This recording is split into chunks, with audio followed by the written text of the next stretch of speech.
voudrais faire une remarque, mais je ne m'attarderai pas là-dessus parce qu'on peut avoir polémiqué pendant longtemps. Vous avez parlé de la concertation. Pour le quartier de Noailles, il y a eu, le 24 janvier, une réunion, des choses paroles ont été échangées, et ensuite le lieu de concertation était à la Joliette. Le lieu où les habitants pouvaient faire remonter leurs remarques était situé à la Joliette. Alors, le conseil citoyen des arrondissements 1-6, à sa demande, il y a maintenant, dans les locaux de la Soleam, ces mêmes panneaux, il y en aura aussi au cœur de Noailles. Ça aurait pu être pensé dès le début. Bon, ça c'est une première remarque. Maintenant, je voudrais vous parler d'une chose qui paraît peut-être petite, mais qui, à mon sens, est emblématique de ce que veut la mairie pour la rénovation de ce quartier. Il y a des travaux en ce moment sur la place de Noailles, la place Capucin, et qui ont amené à des ménagements des marchands de légumes qui y étaient, et ils sont maintenant sur le sommet de la Canebière. Ça, c'est le jeu normal des choses. Mais il va y avoir un cinéma qui va se construire sur le sommet de la Canebière, qui va avoir une certaine emprise. Et le devenir de ce marché, pour moi, est très important. Et si il est repoussé ailleurs, c'est la quasi-asphyxie de ces gens-là. S'il peut rester par là-haut, eh bien, ils pourront retourner pas trop éclopés sur là où ils étaient. Donc, la décision, à mon sens, qui sera prise, elle est emblématique de ce que vous ferez pour ce quartier. Je peux vous rassurer tout de suite parce que je sais que j'ai entendu aussi des rumeurs sur ces questions-là. Le marché qui a été déplacé pendant les travaux et qui a été situé entre les mobiles et le kiosque, il a été situé précisément ici parce que pour éviter l'emprise du chantier du cinéma, et du coup au mois de juin, et vraiment tous les travaux se passent tout à fait normalement, il n'y a pas de retard. Donc au mois de juin, ce marché va revenir sur la place des Capucins. Le même marché, ça vous pouvez en être certain pour le coup. Exactement. C'est les mêmes forains, c'est la même convention.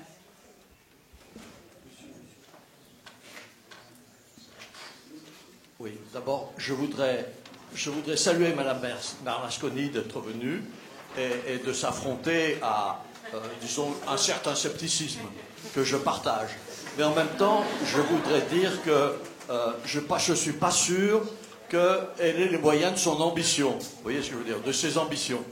Pour la raison suivante, c'est que je pense que le pouvoir réel d'agir sur les questions considérablement importantes que nous avons posées dépasse largement la responsabilité d'un maire d'arrondissement. Alors ça n'excuse pas du tout, hein, mais ça explique probablement qu'elle est là toute seule à essayer de se défendre, alors que les vrais responsables ne sont pas là. Et la question que je pose, c'est où sont-ils? Qui sont-ils? Est-ce seulement la technostructure? Pourquoi pas les fonctionnaires? En partie, il paraît qu'aujourd'hui, ils ne travaillent pas assez maintenant. Bon, c'est une autre question. Et les élus. Alors, je voudrais simplement faire un tout petit retour en arrière, excusez-moi, pour rappeler les raisons de mon scepticisme personnel. En 1982, j'avais quelques responsabilités nationales sur la politique de la ville. Il y avait à l'époque, rue Hubert du Bedeau, il y avait 18 quartiers de banlieue en extrêmement grande difficulté, comme les Maguettes, etc. Et puis il y avait les quartiers nord de Marseille. Je m'en occupais un peu, pour ne pas dire autre chose. Mais en même temps, nous avions découvert à quelques-uns peu nombreux que le centre-ville était aussi dans une situation dramatique en termes de paupérisation. Et toutes les analyses que vous venez de faire là tout à l'heure, et qu'on voit depuis des années, elles étaient déjà là, sur place, à cette époque-là, la dégradation du patrimoine, l'entretien, les commerces, etc. Cette situation était déjà dramatique.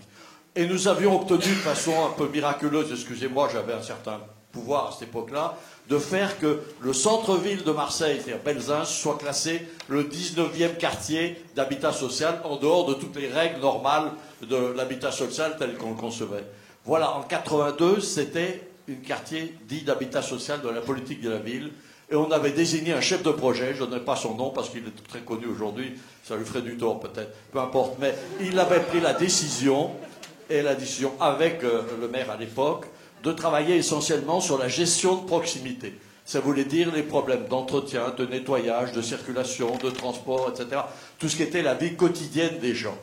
Je constate simplement que 45 ans après, vous entendez bien 45 ans après, aujourd'hui, on est pratiquement dans la même situation en termes de proximité, de gestion, de patrimoine, tout ce qui vient d'être évoqué ici. Alors ça m'inquiète vivement. Et la question que je me pose, c'est où se situe le pouvoir? Moi, je pourrais vous répondre, je ne veux pas vous dire comme ça, dénoncer X, Y, mais il y a une réalité d'un pouvoir politique qui, depuis 45 ans, n'a pas vraiment fait son boulot, n'a pas pris en compte la réalité des besoins des Marseillais, de tous les Marseillais, et y compris de ceux habitant dans le centre-ville, qui sont souvent les plus pauvres, comme le disent les réalités.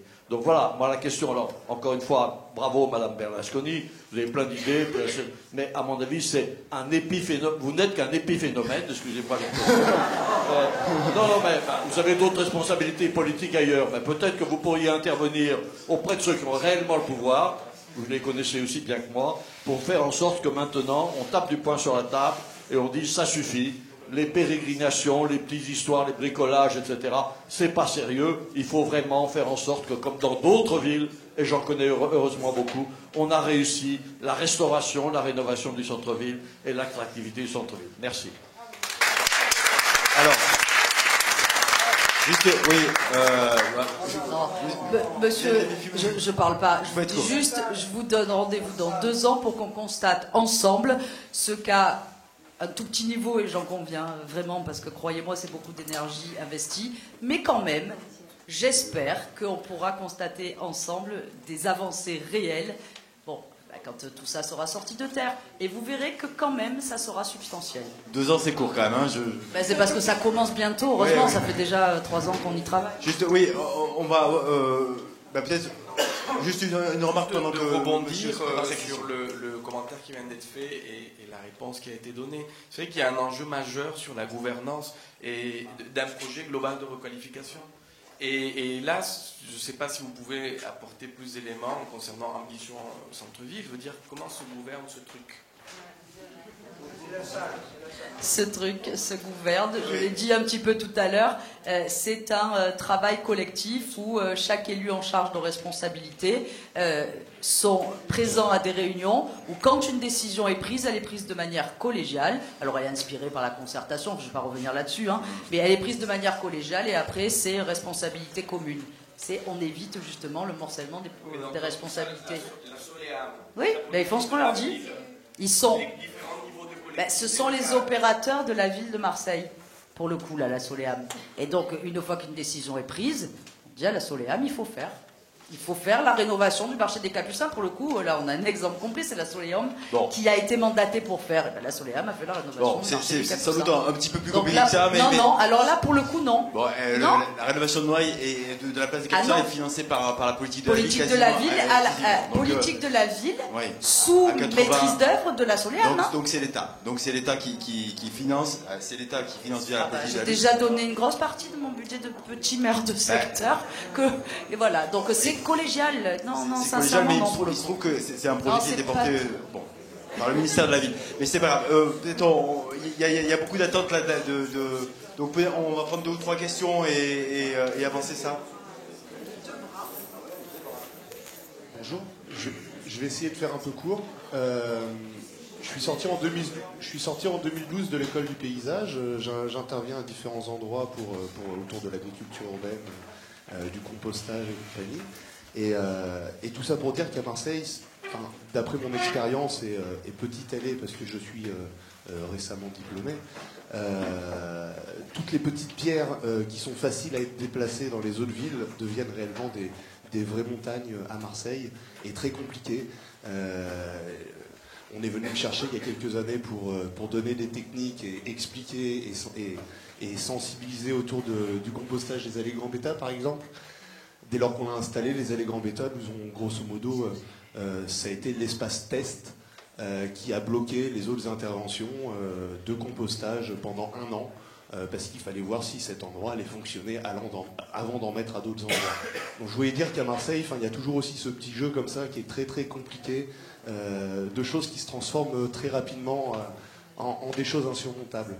La deuxième chose que je voulais dire, et ça c'est quelque chose que j'ai que j'ai remarqué. J'ai pas mal de copains qui ont essayé de développer à Marseille des entreprises innovantes. Alors c'est sûr, c'est pas l'Europe, je crois que c'est la France qui a fait un décret municipal.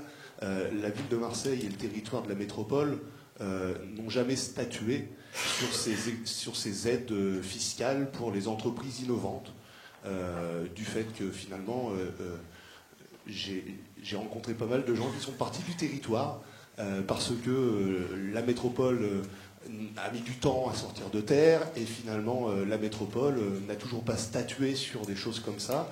L'année dernière, j'ai appris par le directeur du centre des finances marseillais que finalement M. Gaudin et la métropole n'avaient pas statué, le territoire marseillais n'avait pas statué sur ce décret, national qui existe depuis 2011. Donc voilà, je voulais seulement dire ces quelques mots-là. Moi j'ai toujours du mal à comprendre que dans cette ville on ait autant de retard et que les choses soient aussi compliquées à être mises en place. Alors, sur les entreprises innovantes, je ne sais pas si on trouvera la réponse, mais sur l'inertie, sans doute. Il y avait une question là et puis une autre là-bas. Oui, bonjour. Voilà, moi je suis un locataire. Je ne sais pas s'il y en a beaucoup dans cette salle, mais en tout cas je suis un locataire. Je suis locataire dans une rue qui est la rue des Feuillants. Je suis locataire de ce qu'on peut appeler marchand de sommeil. Et je tiens à témoigner ce soir parce que l'ancienne municipalité, au moins, venait nous rendre visite. Ça n'avait pas beaucoup d'effets concrets, mais au moins, elle nous rendait visite. Aujourd'hui, plus personne ne nous rend visite, donc plus personne ne peut s'apercevoir de l'état de ce qu'est le bâti et surtout de ce qu'elle bâtit à l'intérieur. En montant l'escalier simplement, on peut remarquer que devant chaque porte, il y a un gros tasseau de bois. Alors ce gros tasseau de bois, c'est ni un signe de fétichisme, ni un objet de décoration. C'est simplement pour nous protéger de l'arrivée des rats. Vous savez, ces petites bêtes qui mangent les lobes d'oreilles des enfants. Eh bien voilà où je vis, et donc je tenais à faire ce témoignage pour l'ensemble des autres locataires de cet immeuble. C'est au 22 rue des Feuillants, qui en plus aujourd'hui doit subir les travaux, le bruit, la poussière, ainsi de suite. Et voilà quoi. Et donc c'est à la fois un témoignage et à la fois une angoisse, c'est-à-dire qu'en fait il va y avoir cet hôtel 4 étoiles qui va se construire juste en face de chez nous. Bon, qu'est-ce qu'on va devenir? C'est-à-dire que c'est pas possible de continuer à vivre dans les conditions dans lesquelles on vit, hein, ça c'est sûr, hein, premièrement. Et deuxièmement, bon, alors est-ce qu'avec on va faire tâche quand il y aura le grand hôtel et qu'on va nous déporter dans d'autres quartiers? Je ne sais pas. Et donc c'est pour ça que je tenais aujourd'hui à faire ce témoignage. C'est là où la question du temps devient prégnante, vraiment a du sens. Et la question de l'urgence est réelle. Oui, bonsoir à tous. Je me demandais si ça serait possible d'ajouter dans le plan Ambition Centre-Ville une petite action simple, pas chère du tout. Il y a la place des Capucines qui est magnifique et qui a été refaite il y a peut-être à peu près 5 ans au niveau du boulevard d'Athènes. Mais en fait, ils ont oublié d'enlever un poteau électrique qui mène un câble à la fontaine, en fait, qui fait que le tout fait pas fini, en fait. Quand on regarde la place, c'est pas fini parce qu'il y a un poteau électrique. C'est un poteau électrique de travaux, en fait, qui est resté là depuis 5 ans. Et je me disais qu'on pourrait... Et je pense que c'est dangereux en plus, et ça gêne les terrasses de café. Je me disais qu'on pourrait ajouter ça au plan Mission Centre-Ville, une action de plus. Et ça ferait quelque chose de concret qui serait sorti de cette réunion de ce soir. Si vous passez devant, jetez un coup d'œil, normalement il y a encore. Et j'avais une interrogation. Est-ce que la commune a eu et a pris connaissance de l'initiative Participe, lancée d'ailleurs par Mars Actu avec l'agence Repérage Urbain il y a quelques années, qui recensait plein de propositions cartographiées, donc c'est comme Google Maps, avec des propositions, des idées, des gens qui pouvaient voter pour les idées. Il y avait plein d'idées pour le centre-ville. Je me demandais si la municipalité en avait pris connaissance. Et également, j'aurais aimé avoir peut-être, c'est juste pour faire parler les autres intervenants, votre avis, qu'est-ce qu'il faudrait faire pour le centre-ville, selon vous, pour que le centre-ville vive et soit mieux et plus agréable que ce qu'il est aujourd'hui. Merci. C'était une question pour qui? Parce que... Pour les autres intervenants. C'est pour tous les autres intervenants. Ok. Alors peut-être une troisième question et puis après on laisse parce qu'il y avait quand même une question très concrète sur l'habitat indigne face à... C'est juste une question là. Par rapport à la rénovation de la plaine, qu'on soit d'accord ou pas d'accord, qu'il manque de concertation, ça c'est évident. Mais sur le fait que les travaux devaient commencer en janvier, pourquoi sont-ils retardés? Puisqu'on parle de retard de la ville de Marseille. Et quand vont-ils commencer? Bon, je crois que vous regardez votre monde, vous êtes un peu...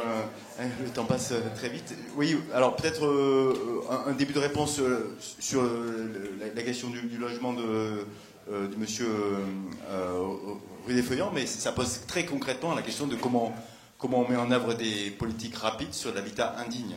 Hein, je sais bien que vous n'êtes pas la seule responsable, mais on a déjà répondu à ça. Les politiques qui sont actuellement en cours font l'objet, ça a été dit, d'un certain nombre de dispositifs. Ces dispositifs, ils sont en cours. Là, monsieur, justement, fait référence à un habitat qui pose des difficultés, mais qui, je crois, est l'habitat d'un privé. C'est comment on incite, donc on y revient, à faire en sorte que les marchands de sommeil puissent offrir quand même des logements qui soient dignes. Moi, je me demande où est la justice quand même dans ce pays. Parce que c'est normal, ça, de pouvoir, sans impunité, louer des logements qui ne répondent pas à certaines règles d'hygiène. Pourquoi? Je me pose la question. Évidemment, elle va pas être. J'ai pas de réponse au niveau municipal. Ah si. Mais enfin, là, non. Sur du logement. Ah oui. Alors sur du l'arrêté logement. de péril, l'arrêté de la salubrité, c'est. Mais oui, mais est-ce que on est à l'état de l'arrêté de péril? Parce que sincèrement, vous avez l'adresse la mairie le fait. Donc moi, je veux bien, monsieur. S'il faut un arrêté de péril qu'on vienne visiter. Mais c'était la première chose qu'il demandait quand même. Hein. Ah bah d'accord. Oui. Mais ok, ça, j'enverrai les pompiers dès demain. On va regarder avec vous. Si c'est de cette nécessité-là. Bien sûr, pardon, j'avais pas compris ça. Alors pardon, oui, c'était très concret, et si on est dans ce cas, je vais prendre vos coordonnées. Peut-être sur la plaine, parce que la question aussi et est sur très la plaine, concrète. eh bien madame, j'ai pas de date de calendrier à ma connaissance qui prépare ou même qui donne une date de début de travaux. J'ai pas de calendrier. Comment ? Mais je suis pas sûre qu'il y ait du retard. On a parlé d'une étude de sécurité qui avait entraîné un retard sur l'ensemble du projet. C'était dans Marseille que tu veux. Et comme je suis maire du 1er arrondissement et que du coup la plaine elle est partagée, c'est un sujet que j'ai laissé à mes collègues, mais pour le coup, j'ai pas entendu dans aucune réunion de date de travaux qui allaient commencer. Mais c'est le donc problème. C'est pas pour janvier. C'est le problème. Hein. C'est le problème, c'est qu'il n'y a pas de date.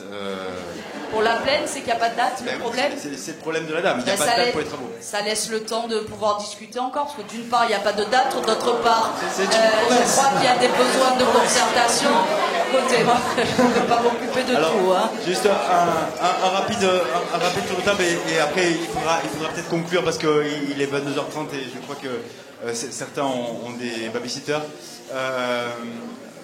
Oui, il y avait une question posée sur pour vous, qu'est-ce qu'il faudrait, votre priorité pour transformer le centre-ville? Oui, plutôt priorité, parce que c'est vrai que la question était posée de manière un peu plus large et je pense que c'est tellement complexe que ce serait facile, en 3 phrases, de dire par où commencer. Moi, je pense que déjà, les chemins qui sont ouverts, les pistes qui sont ouvertes, elles sont intéressantes. Notamment, moi, je vois plutôt d'un bon oeil que la ville s'occupe davantage que dans d'autres périodes de l'action des espaces publics, par exemple. Je pense que ça, c'est quelque chose de fondamental. Ceci dit, je ne suis pas sûr que de piétoniser à tout va, sans réfléchir à une politique de déplacement plus large, soit cohérent. Donc, je pense que si ça, c'est une des pistes, ben voilà, ça, c'est une des choses à faire. Non, un plan de déplacement ambitieux et que tout ça, ça se fasse relativement vite. Ensuite, bon, il y a la question du logement. Je pense qu'actuellement, la ville ne convoque pas tous les outils dont elle dispose. Ça, je pense qu'il y a plein d'outils qui sont disponibles, qui existent à niveau national, et peut-être aussi un des enjeux, je pense, les plus importants sur la question de l'habitat, c'est l'action de la convergence, la mise en cohérence des différents acteurs qui agissent autrement dans des périmètres, avec des procédures séparées les uns des autres, et souvent, y compris dans des positions conflictuelles. Politique de la ville, Euroméditerranée, ville de Marseille, tout un tas d'opérations qui se superposent sans converger. Donc il y a un boulot de gouvernance qui est fondamental pour faire marcher toutes ces actions qui sont mises en place. Voilà, je ne suis pas exhaustif, mais parce que c'est complexe. Laurent, voilà, en quelques mots, c'est pas facile. Mais... pareil, c'est vrai que c'est un sujet... D'ailleurs, on n'a pas forcément répondu à pourquoi le centre-ville et pour qui... parce que justement ça touche à beaucoup de sujets. Ce qui est sûr, c'est que j'ai un regard beaucoup moins spécialiste que mon voisin. Je vais en parler en tant que Marseillais et que citoyen. Moi, le centre-ville, c'est effectivement un lieu dans lequel, peut-être pour parler d'histoire perso, quand je suis revenu à Marseille, puisque je me suis expatrié pour travailler quelques années, je suis venu habiter dans le centre-ville, donc il a eu cette fonction tremplin. Maintenant, j'habite plus forcément dans le centre-ville, mais j'y ai habité 3 ans quand je suis rentré à Marseille après être parti plus de 6 ans. C'est un lieu, en tout cas, dans lequel tous les Marseillais doivent se retrouver, s'approprier, et un lieu dans lequel on doit se sentir bien et qui doit avoir, à mon avis, plusieurs fonctions et pas qu'une fonction commerciale de grandes enseignes. On en a parlé tout à l'heure. Il faut favoriser probablement l'installation de petits commerçants, essayer de recréer une vie de quartier. Effectivement, je suis parti de Marseille voir autre chose pour travailler. J'ai vu des centres-villes et des quartiers de ville qui vivaient parce qu'il y avait une mixité d'usages, que ce soit sur du bureau, du petit commerce, du plus grand commerce. Et c'est ce qu'on a du mal à retrouver aujourd'hui dans le centre-ville de Marseille. Et je pense, pour le coup, je ne sais pas, mais j'ai confiance, on va dire, en vos actions, et on verra en tout cas si ça porte ses fruits. Donc après, effectivement, la piétonisation à tout va, c'est peut-être pas la bonne solution.